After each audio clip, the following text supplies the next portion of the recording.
তোমাদের ভালোবাসা ও অদম্য ইচ্ছা আমি কিন্তু আবার চলে আসলাম বন্ধুরা। তোমাদের ভালোবাসা, এত ভালোবাসা আর এত সুন্দর সুন্দর কমেন্ট আমাকে কিন্তু আর দূরে সরিয়ে রাখতে পারলো না। তো চলো আজকে আবার একটা নতুন ভিডিও নিয়ে চলে এসেছি তোমাদের সাথে। আজকের ভিডিওটা হচ্ছে যে পেঁপে আর থোড় দিয়ে একটা ইউনিক পদ্ধতিতে একটা এমন রেসিপি করব, যেটা হচ্ছে যারা পেঁপে আর থোড় না খায় তারাও কিন্তু হাত চেটে খাবে, বুঝতেই পারবে না রেসিপিটা এত সুন্দর, খেতেও এত টেস্টি, মানে কি বলবো। তো চলো সবটাই তোমাদের সাথে শেয়ার করব। তার আগে নিজের পরিচয়টা তো সেরে নিই। শুভ সকাল আমার বন্ধুরা, কেমন আছো তোমরা সবাই? আমি কিন্তু খুব ভালো আছি, তোমাদের ভালোবাসায় তো আরও বেশি ভালো আছি। তো আজকে আবার দেখো নতুন একটি দিনে নতুন একটি সকালে চলে আসলাম। আর তোমাদের সবাইকে আমার ছোট্ট পরিবারে অনেক স্বাগত জানাই। হুগলি জেলার ছোট্ট একটি শহর ব্যান্ডেল থেকে আমি সোমা চলে এসেছি আবারও। তোমাদের সবাইকে সোমাস ডেলি ব্লগে অনেক স্বাগত জানাই। যে যেখান থেকে আমার ভিডিওটা দেখছো, কাছে দূরে ঘরে বাইরে দেশ বিদেশ যেখান থেকে, তোমরা অনেক ভালো থাকো এবং সুস্থ থাকো, ভগবানের কাছে প্রার্থনা করি এইভাবেই তোমরা ভালো থেকো সুস্থ থেকো। তো আজকে একটা নতুন দিনে, আজকে বুধবার সকাল সকাল ঘুম থেকে উঠে সমস্ত আশিপাশি কাজ সেরে দেখো চলে এসেছি, কিন্তু ফুল তুলে নিলাম। ফুল তুলে নিয়ে পুজোটাও শুরু করে দিয়েছি, পুজো দেওয়া হয়ে গেছে। চলে এসেছি রান্নাঘরে সমস্ত জিনিস রেডি করে রাখতে হবে। বাসনগুলোকে গুছাবো, ভাতের হাঁড়িতে জল ভরে রাখতে হবে, যেহেতু মা গ্যাসের উপর অত বড় হাঁড়ি তুলতে পারে না, মার হাতে ব্যথা হয়। তো মাকে আমি ফোন করে বলে দিই, মা তুমি ভাতটা বসিয়ে দাও, আমি এসে নামিয়ে দেবো। যেহেতু আমি কখন আসবো আমি বুঝতে পারি, দিয়ে বলে দিই যে ওই টাইমের মধ্যে আমার ভাতটা হয়ে যাবে। আর বড়দের প্রণাম, ছোটোদের বুক ভরা ভালোবাসা দিয়ে আজকের ভিডিওটা স্টার্ট করে দিয়েছি। তো সমস্ত কাজবাজ সেরে চাটা খেয়ে চলে গেছি কাজে গিয়েই আজকে তোমাদের সাথে নতুন একটা রেসিপি আমি নিজেও শিখেছি, সেটা তোমাদের সাথে শেয়ার করেছি। তো আমরা থোড় কীভাবে খাই বলো? থোড় ভাজা খাই, থোড় ছেঁচকি খাই, তাই না? থোড় আর পেঁপে দিয়ে যে এত সুন্দর একটা রেসিপি তৈরি হয় সেটা কিন্তু আমি জানতাম না। আর আজকে গিয়ে সেটা শিখলাম, শিখে ভাবলাম যে না, আমি যখন এত সুন্দর একটা রেসিপি শিখলাম তো সেটা আমার বন্ধুদের মাঝখানেও ছড়িয়ে দিই। এখানে দেখো পেঁপেটাকে যেমন আমরা পেঁপে ছেঁচকি করি ওরকমভাবে পেঁপেটাকে কুচিয়ে নিয়েছি। আর এখানে একটা পেঁপে ছিল, পেঁপেটাকেও আধগানা ছিল, ওটাকেও কুচিয়ে নিয়েছি। এরকমভাবেই একইভাবে কুচিয়ে নিয়েছি। দিয়ে থোড়টাকে না একটু নুন দিয়ে চটকে জলটা বের করে নেব, নিয়ে তাহলে থোড়টা নরমও হবে আর বেশ মজেও যাবে। তারপরে কিছুক্ষণ রেখে ওই থোড়টাকে আর পেঁপেটাকে হালকা একটু জল দিয়ে না সেদ্ধ করে নেব কড়াইতে। এতটাই জল দেবো যাতে জলটা আমাকে ফেলতে না হয়, কারণ যেহেতু নুন চটকে আমরা তো রসটা ফেলেই দিলাম, তার জন্য আর আমাদের কিন্তু পরে আর জলটা ফেলার প্রয়োজন হবে না। ওই জলটা দিয়েই আমরা রান্না করবো, যেহেতু এটা শুকনো হবে না, একটু গা মাখা হবে। তো এটাকে দেখো সুন্দর করে এরকম দিয়ে দিচ্ছি, দিয়ে নাড়াচাড়া দিয়ে ঢাকা চাপা দিয়ে দেবো। প্রায় 10 মিনিট আজে রাখলে বেশ সুন্দর ভাপানো হয়ে যাবে। ভাপানোর পর কড়াইতে তেজপাতা আর শুকনো লঙ্কা আর গোটা জিরে সোমবার দিয়ে তারপরে কিন্তু এই পেঁপেটা থোড়টা তুলে দিয়েছি। প্রথমে জলটা তুলে দিইনি, প্রথমে শুকনোই দিয়েছি। শুকনো দেওয়ার পর এর মধ্যে একটু আদা বাটা, একটু জিরে, হলুদ, নুন দিইনি কারণ নুন যেহেতু দেওয়া ছিল থোড়টায়। আর তারপর যদি লাস্টে দেখবো ব্যালেন্সের জন্য যদি প্রয়োজন হয় একটু নুন দেবো। তো এখানে এখনও পর্যন্ত কিন্তু আমি নুনটা অ্যাড করিনি। দেখলে তো একে একে আদা বাটা, জিরে বাটা, হলুদ বাটা সমস্ত কিছু দিয়ে এটাকে একদম কষাবো। একটু আঁচটা স্টিমেই দেবো, লো রাখবো না, কারণ যেহেতু জল বেরোবে প্রচুর, ওর জন্য স্টিমে দিয়ে ভালো করে নাড়াচাড়া দিয়ে যে জলটা একটু শুকনো হবে, বাদবাকি ওখানে যে জলটা ছিল ওটাও কিন্তু পেঁপেটার মধ্যে দিয়ে দিয়েছি। দিয়ে এবার সামান্য একটু মিষ্টি দিয়ে ঢাকা চাপা দিয়েছি। আর যেহেতু কাকিমারা একদমই ঝাল খায় না, তাই হাফেরও হাফ শুকনো লঙ্কা ফোড়নে দিয়েছি। তোমরা চাইলে কাঁচা লঙ্কা চিড়েও দিতে পারো এর মধ্যে। আর ঘিটা যে আমি দিয়েছিলাম, ঘিটা তোমাদের সাথে শেয়ার করা হয়নি, কারণ কাকিমা এসে তাড়াহুড়ো করে ঘিটা দিয়ে গেছিলো, তাই ঘিটা শেয়ার করা হয়নি। এর মধ্যে একটু ঘিও দিয়েছি লাস্টে নামানোর সময়। খেতে কিন্তু দারুণ হয়েছিল, কারণ আমাকে একটু দিয়েছিলো, বললো তুমি খাও, নতুন যেহেতু করলে কেমন লাগলো খেতে। তো খেয়ে দেখলাম সত্যি কিন্তু দারুণ হয়েছে। এটা আমি মনে করবো যারা না খায় তারাও কিন্তু খেতে পারবে। তারপরে চলে আসলাম বাড়িতে। আর বাড়িতে এসে যে আর ডিউটি থাকে আমার সমস্ত দিন, মানে প্রতিদিন আমার রোজ একটাই ডিউটি, যে আমাকে টাইম টু টাইম আমাকে কোন কাজটা কখন করতে হবে, কোন কাজের পরে কোন কাজটা করতে হবে আমার কিন্তু হিসেব করা থাকে। তাই কিন্তু আমার কোনো প্রবলেম হয় না। এসে নিয়ে আমি এদিকে মাম্মাম রেডি হচ্ছে স্কুলের জন্য, আর আমি বিছানাটা তুলে নিয়েছি, কারণ মাম্মাম যেহেতু পড়তে গেছিলো টাইম পাইনি বিছানা তোলার। আর গোগল তো সকালে স্কুলেই চলে গেছে। এইভাবে বিছানাটা সুন্দর করে পরিপাটি করে গুছিয়ে নেব। আর বিছানা তো তোমরা জানোই যে ঘরের মধ্যে যদি বিছানাটাই পরিষ্কার পরিচ্ছন্ন গোছানো থাকে তাহলে ঘরের শোভাটা কিন্তু আলাদাই বেড়ে যায়। আর যদি ঘর থেকে বিছানা এলোমেলো দেখায় তাহলে কিন্তু ঘরের শোভা, তুমি যতই জিনিসপত্র গুছিয়ে রাখো তত কিন্তু শোভা আসে না। শোভা একমাত্রই আসে বিছানাটা পরিষ্কার করার মধ্যে। আর এখানে মাম্মাম খালি আয়নার সামনে গিয়ে দেখছো ড্রেস পরা হয়েছে কি হয়নি, এই নিয়ে আমি চিল্লাচ্ছি যে তোর কি আর হবে না ড্রেস পরা দেখা। আর এখানে মাম্মামকে বাদাম ছাড়িয়ে দিচ্ছি, ও তো নিজে হাতে নিয়ে কিছু আর খাবে না, আর সমস্ত দিকটা নিজেকেও দেখে দেখে করতে হয়। বাদাম রেখে গেছি, গোগলকে বলে গেছি ও খেয়ে নিয়েছে স্কুল থেকে এসে, কিন্তু মাম্মা আমার খায়নি, এবার ওকেও তো খেতে হবে। তাই আমি জোর জবরদস্তি না তো খেজুর বলো বাদাম বলো কিচ্ছু খেতে চায় না, আমি জোর করে খাইয়ে দিই, তবে গিয়ে একটু খায়, বা কোনো কিছুর বিনিময়ে বলি তুই খা, আমি ফোন দিয়ে যাবো কিংবা টিভি দেখতে দেবো এরকম বলি, তবে গিয়ে যদি একটু খায়, এইভাবেই খায়। আর আমি তো যেহেতু থাকতে পারি না বাড়িতে, আর সময় মতো ঠিকঠাক টাইমে দিতে পারি না, রাতের দিকে যদি বাড়িতে থাকি তখন একটু কিন্তু টাইম করে জিনিসটা একটু সুন্দরভাবে করে দেওয়ার চেষ্টা করি, যাতে খেয়ে ওর পেটটা ভরে। আর ও ভাত তো নিজে হাতে খেলে একদমই কম খায়, পেট ভরার মতো ভাত খেতেই পারে না। আর আমি যখন ধরি তখন জোর জবরদস্তি খাওয়াই, তাই আমাকে বলে তোমাকে খাইয়ে দিতে হবে না। আমি ঠিক আছে খাইয়ে দিতে হবে না। তারপরে যেখানে সকালে জামা প্যান্ট ভিজিয়ে রেখে গেছিলাম, গোগলের স্কুলের ড্রেস, তারপর জামা প্যান্ট কিছু, সেগুলোকে ব্রাশ দিয়ে ভালো করে ডলে ডলে কেচে নিচ্ছি। কারণ জানো তো গোগল একদিন একটা জামা পরে গেলে না, দ্বিতীয় দিনে সেই জামাটা পরে যাওয়ার মতো থাকে না, এত পেনের কালি আর নোংরা লাগিয়ে নিয়ে আসে স্কুলে। কী বা বলো বলো, এগুলো তো আর বলার কিছু নেই, কারণ বাচ্চা আর এই বয়সে তো করবে না, কবে করবে তাই না? এরকম ছোটোবেলা আমরাও অনেক করেছি। তোর বড্ড পেনের দাগ হয়, পেছনে সামনে সমস্ত জায়গায় এত পেনের দাগ হয় না, কি বলবো। তারপরে বাড়িতে পড়তে যাবে সেইখানেও প্যান্ট জামাগুলোতে পেনের দাগ, এই লাল গেঞ্জিটাতে পেনের দাগে ভর্তি জানো। দিয়ে আমি এগুলো ব্রাশ দিয়ে আবার তুলছি। আর এই ব্রাশটা যদি মেলা থেকে এনেছিলাম, তোমার দাদাভাই বলছি কি এই ব্রাশ দিয়ে কি জামাকাপড় ঘষে, আনলি হ্যাঁ এই ব্রাশ থেকে ঘষলেই জামাকাপড় ছেড়ে না, নষ্ট হয় না, সুন্দর মোলায়েম ব্রাশটা, স্মুথ, মানে তোমার নোংরাও উঠে যাবে, জামা প্যান্টে কোনো মানে আঘাত হবে না। যেমন আর আগে যা কাচতাম ব্রাশগুলো খসখসে ছিল, জামা কাপড়ে লাগলে না জামা কাপড় উঠে যাওয়ার ভয় ছিল, তার জন্য কিন্তু ওই ব্রাশগুলো আমি এখন আনি না, এগুলোই আনি।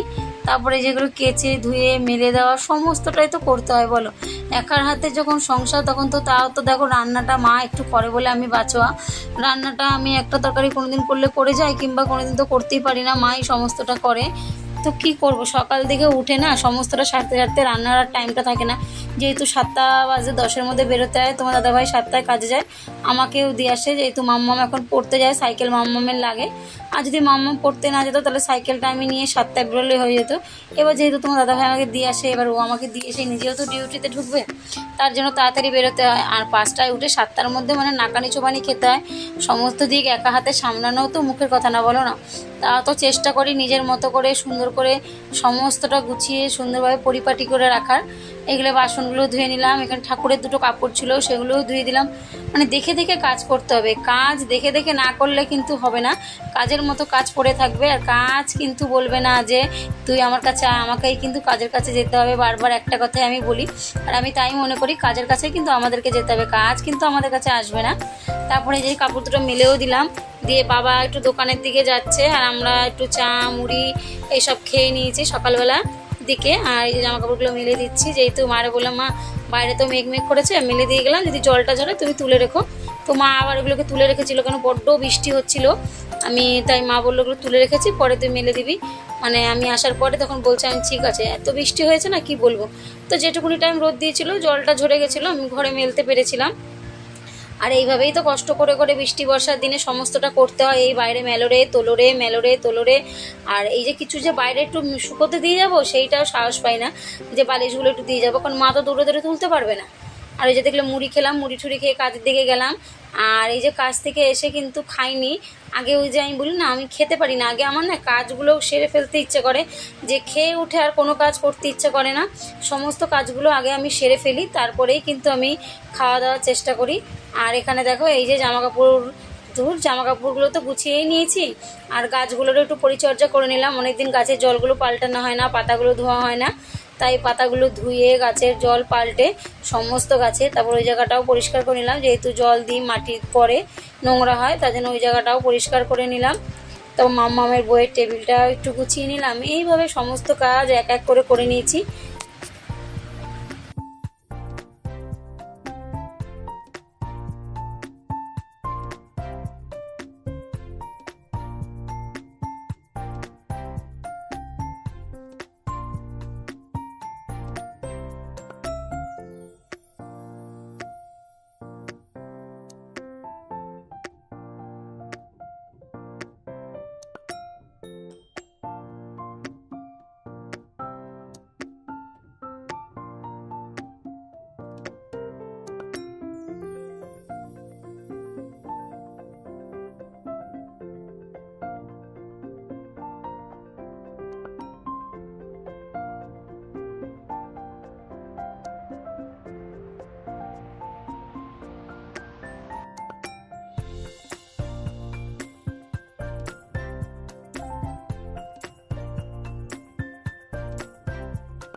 তার মধ্যে আবার এখন ভেজালাম, সেই ভেজা ভেজা ভেজা একাকার চুল উঠছে দেখো। চলো একটুখানি বিশ্রাম নিয়ে এই সমস্ত সেরে ঠেরে আসলাম। আর কপালে আমি আর গোগল দেখেছো টিকা পড়েছি, মা বিপদনাশিনীর পুজো করেছে, তাই এই কপালে সিঁদুর নিলাম, মাথায় তেল, বাতাসা, প্রসাদ পান খেয়ে ঠেয়ে আসলাম। গোগলকে একটু ঘুম পাড়াবো, আমি একটু শোবো, আবার উঠবো, আবার কাজে যাব। এই হচ্ছে সারাদিনের আমার ডিউটি, খালি বাড়ি আর ঘর আর বাইরে এই করে করে বেড়াই। তো চলো একটু বিশ্রাম নিয়ে নিই, তারপর আবার আসবো তোমাদের সাথে, তখন আবার দেখা হবে।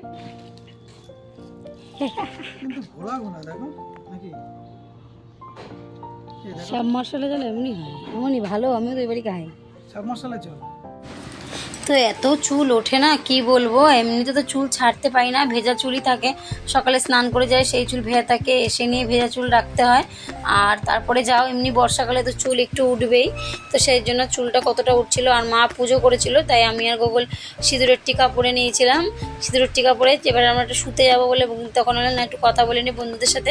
তারপর তো তোমার দাদাভাই দেখলে, মা বাবা তোমার দাদাভাই তিনজনে মিলে গিয়ে জল আনতে গেছিলো, কত বোতল জল ভরে নিয়ে এসছে সেই। আর এই জলটা খেতে এত সুন্দর না, মানে কি বলবো। তারপরে তো আমি আবার ওই যে কাজে গেছি বিকেলবেলা 5টার সময়, যখন তোমার দাদাভাই জল নিয়ে আসছে তখন আমি কাজে বেরোচ্ছি, তখন তোমার দাদাভাই ঢুকেছে। তারপরে এই যে কাজ থেকে এসে যা জিনিসপত্র আনা হয়েছিল আগের দিন, কিছু তো ঢালা হয়নি, তার না দেরি এই সেই করে করে ঢালা হচ্ছিল না। তো আজকে ভাবলাম যে জিনিসগুলো ঢেলে কৌটো জায়গায় রেখে দিই, কারণ রান্না করতে গেলে প্রয়োজন হবে, তখন কি আবার ওই দৌড়ে দৌড়ে প্যাকেট নিয়ে আসবো, তারপরে খুলে খুলে রান্না করবো। আমি না একবারে কেটে কুটেই নিই।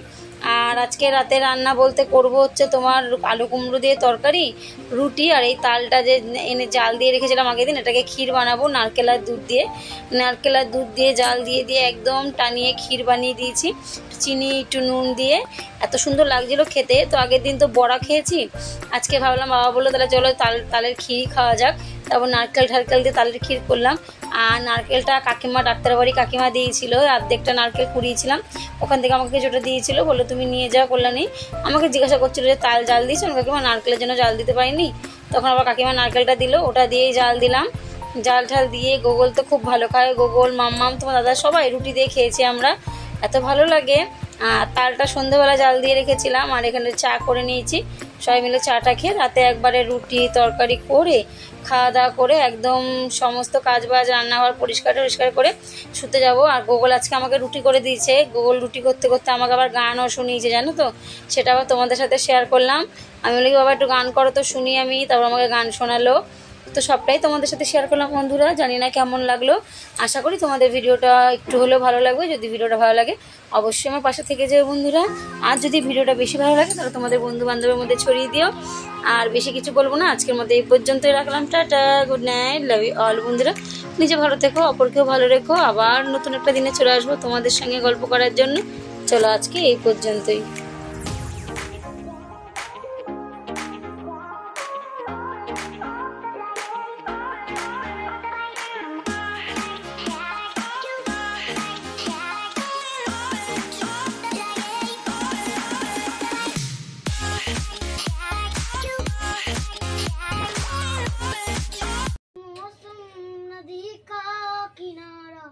ये चंचल हवा, ये राधे, ये मौसम नदी का किनारा, ये चंचल हवा। ये उठते तो पर नहीं।